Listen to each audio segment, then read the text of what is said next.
I broke all the dishes. So she got Billy involved, and had one on each side. Started to bawling. And I said, by damn, I'm going to get me a boy. I'll have one on my side. And I did.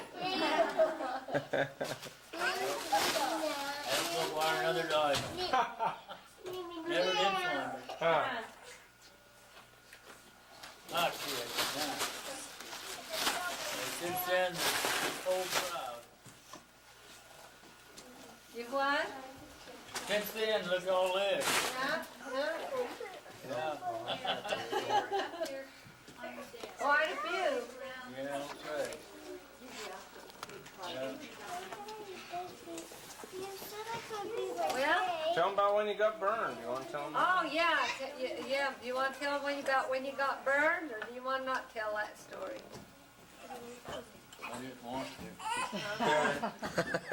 Kind of an emotional.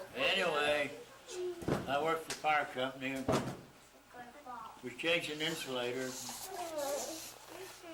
and my hook slipped and I fell into the primary wire and got burned. Laid from 23rd of July to the next February. I went up to Billy, they took me up there in the dam and said, Thanksgiving. That's the only time I got out. And then I spent nearly another 2 years in the damn hospital. Tell them how many volts. Huh? How many volts? 2,400. Then my partner killed him. Yeah.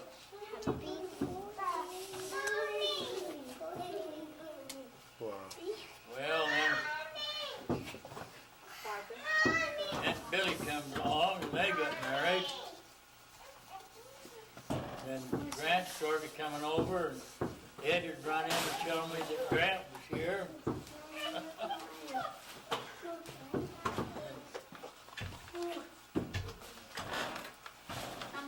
Anyway, we had a good life. Yes. How many grandkids? How many grandkids now you got? I think Grant and I got 29. You've got 22, and I've got 5. There was no road over to Park City, only over the hill. The road now was there. I've got And I was going to her in the winter, I had to go roller top on. Put 4 chains on. 3. Had no Model T. Had no snow car in the world. No Model T, you went on the mountain to Park That's City 31. 4 chains. for a change? Yeah. Couldn't guide the front wheels. The back wheels would pull, but you couldn't guide the front ones without chains. So I had 4 of them. Just put chains on each tire or what? Yeah. Dad, Billy says you've got 31 grandkids.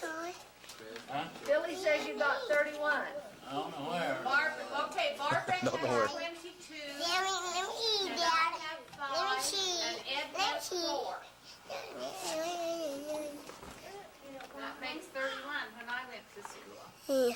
Who's got 4? Ed, he's got Mark, and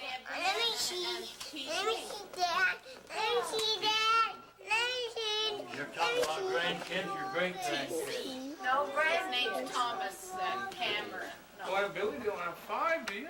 Yeah, Michaelin has 4 and David has Yeah, 5. but they're just calling your kids. Grandkids, not grandkids. Michaelin and That's what I David. said That's to you a while that's ago. 2. Take 3 off of So, 31. Take 3 off. That's only 28 instead of 29. Yeah.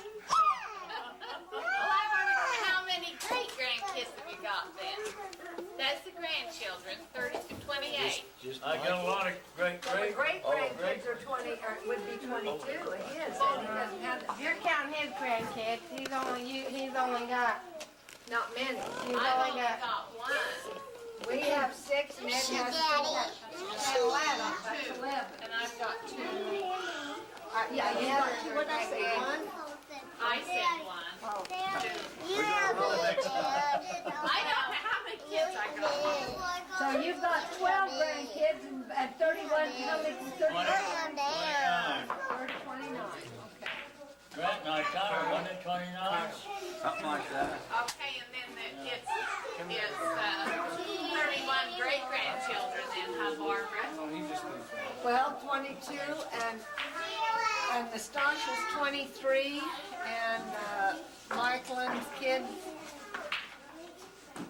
There's 4 of them. Well, I got 22 and how many grandkids have you got? 5? I've got 5 grandchildren. Zorro. So that's 26. Ned doesn't have any grandkids. Yes, he does. Clancy. Clancy, so that's 27. And March, 28, yeah? Well, I'll tell you one more story. Okay. Grandpa's gonna tell us one more story. Dad had a guy herding sheep for him, and then he sent me out after school. So when I get out there, the guy quit. He said, I'll be back in a week. So we had to go to the forest in about 5 days.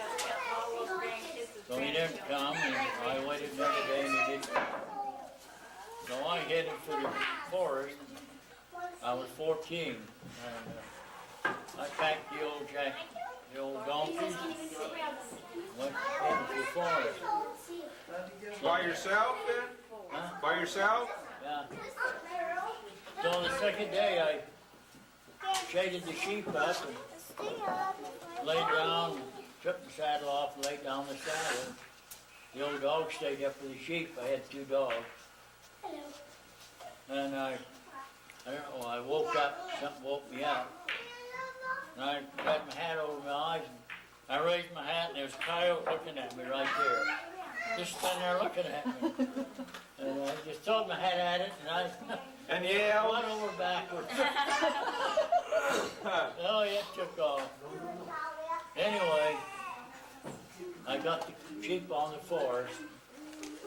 I just get up on top of the hill, and the second day I seen a guy coming up the trail, and it was Arnold. When he got to camp, I had my clothes in a salt sack. I had my horse saddled, and goodbye, I said, the sheep's right over there, and there's the camp. Goodbye, and I never went back. how old were you then? 14. That's all. Then I went hauling ore. Hauling ore. Out of the mines?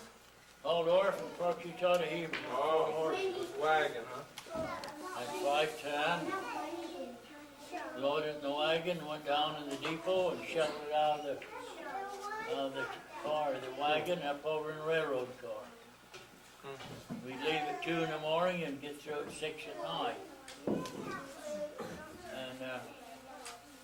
the old bridge was up above, across the Clover River. And down below the bridge, why sometimes we'd pull in there and water the horses in the river. Well, Ewing Peterson went to sleep one morning, tied the reins up on the wagon, and the water was pretty high then. The horses didn't cross the bridge, then down into the river, went out in the river, and the wagon box got so deep that his wagon box came off the wagon and floated over. Oh, Ewing was in the wagon box.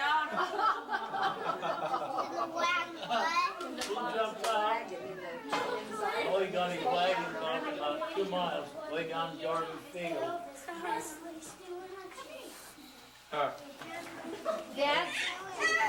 Dad's father's cousin, was it, no, was his first cousin Ephraim Hanks, was the scout for the Mormons?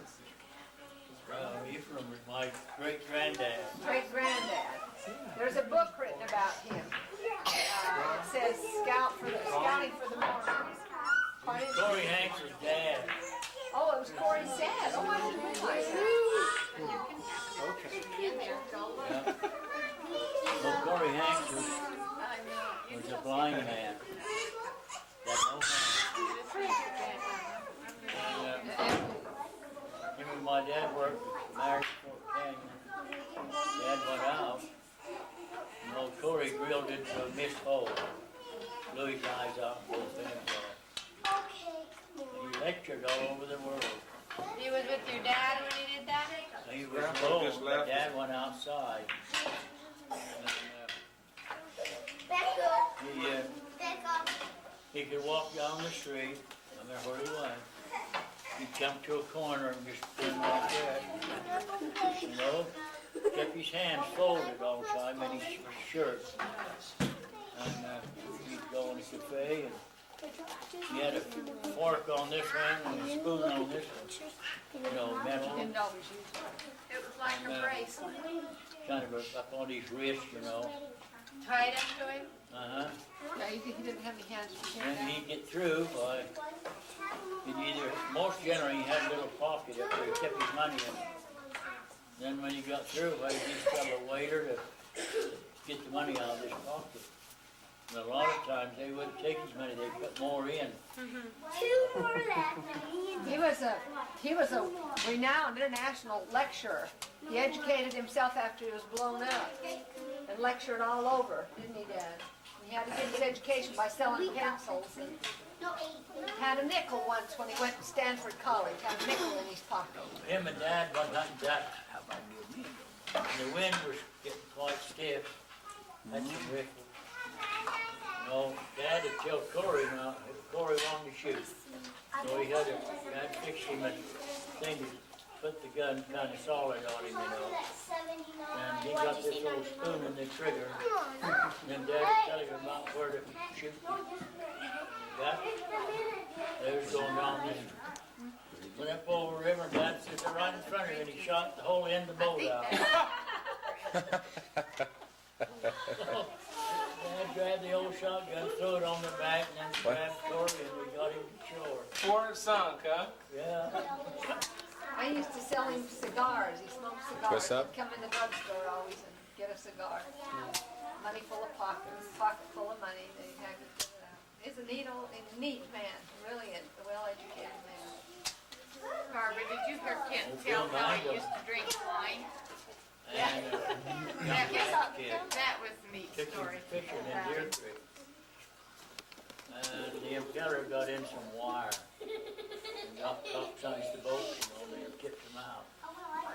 So this Hatch kid was a professional swimmer. So he got old Corey back to the boat, he kept slipping out. And finally they tied him on with his belt.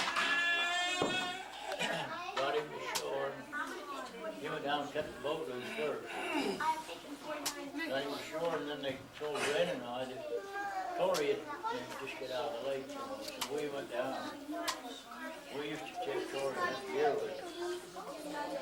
And we'd tell him empty deer up, and then he'd tell you how pretty it was. Oh, really? Beautiful, you know. Anyway, we went down, and there was a pile of wet clothes. We had gators. You know, like few of these toes, good shit happens. And there was a pile of clothes right there.